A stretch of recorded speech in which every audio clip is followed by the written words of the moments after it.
I inhaled deeply, then exhaled. "This is happening," I whispered under my breath as I drifted down the aisle. The bus smelled cheap. It didn't reek, but it had a sterile stench that was on par with the cleaned-by-a-rag whiff of a McDonald's table.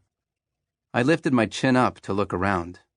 Virtually every seat was filled with strangers, and for the first time in my life, I saw an extra layer of meaning in that word. Not that there's anything inherently strange about a man in a business suit drinking wine straight from the bottle, or an all-girls punk rock band, or a person with teardrops tattooed on his face, but when you put these unique individuals together inside a moving box, voila, strangers. Noah Webster must have ridden this very bus when he wrote the definition. But who was I to judge? I was the token teen with a half-baked plan, so I suppose I added to the strange vibe. I made it to the back of the bus and found 2 seats by the bathroom, which added a truly special touch to the smell situation.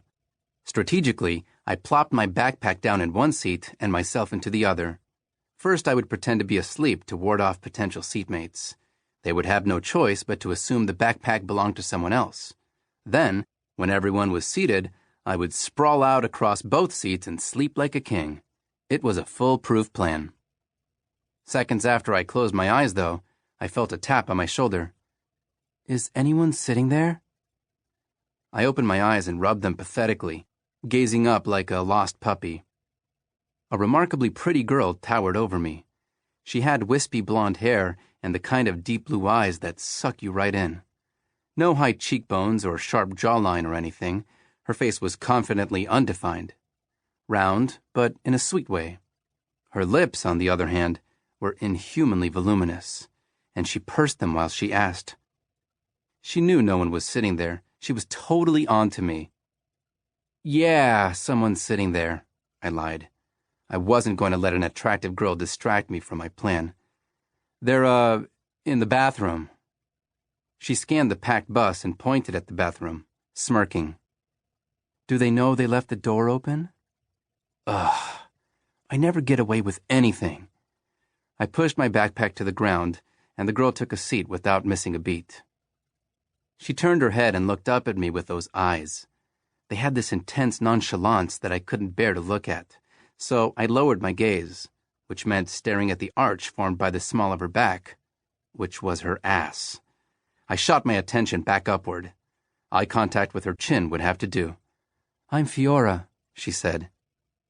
The words flowed from her mouth like waves, rhythmic and decisive.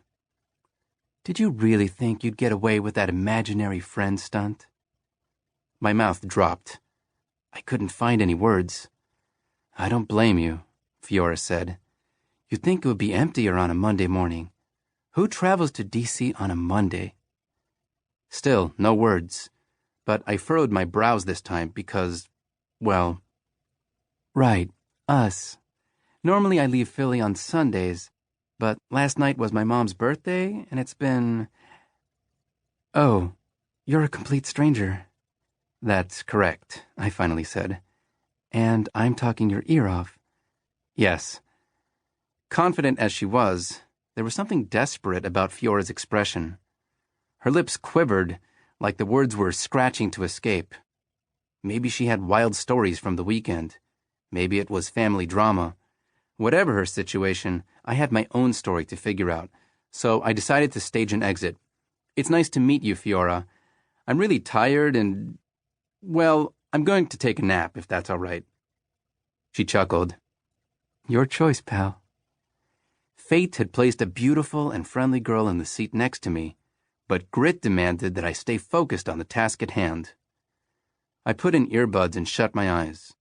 In a matter of hours, I would be standing face to face with the leading expert on this subject I had become so obsessed with.